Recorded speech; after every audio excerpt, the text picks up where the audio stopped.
The Student Legal Clinic had an STD event on October 2nd in the S building on the second floor. Bill Burrosen is a worker at the Milwaukee Health Department. Free testing either for chlamydia or gonorrhea. We do that about 4 times a year.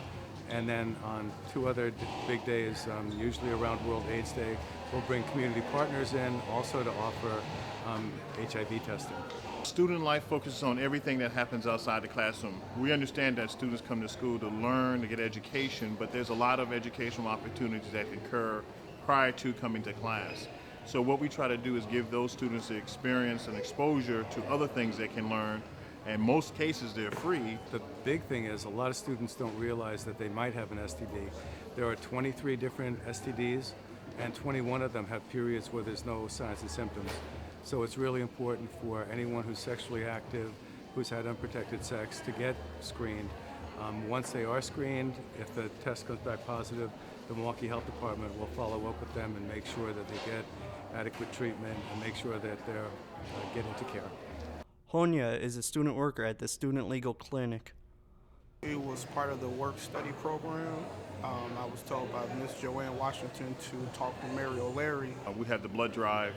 We have special events for students for entertainment like Fright Fest. We just had a boat cruise just recently. In fact, this coming weekend we have a weekend retreat with about 60 students to help them develop some leadership skills and become leaders in their organization. So student life really looks at trying to put on events that can get students involved in not just the academics of the college, but also their well-being as a student. I needed some legal advice with Food Share, which is something that we do offer other students.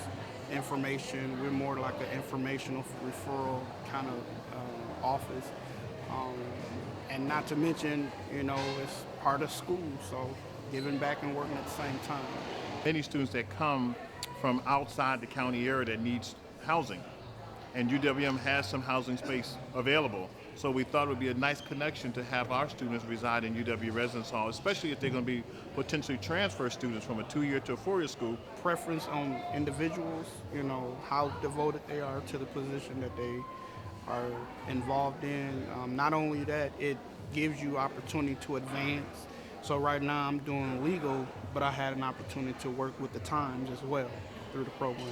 Any testing that is done falls under the HIPAA regulation, so it can't be released to anyone without the student's authorization.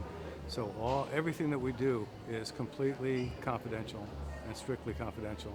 And it doesn't go into a student's health record. Mary or Larry, she's in the main building, room 346, and they can come during the week, and someone will be there to help them. If it's not her, it's myself. Sometimes it's difficult to get into a clinic. It could take, a few hours sometime, and a student doesn't have time to do that often. So I think it's a nice service that MATC collaborates with the Milwaukee Health Department, and we're able to bring the service. If you missed this past event on October 2nd, there's another free testing event held on December 3rd on the second floor of the S building.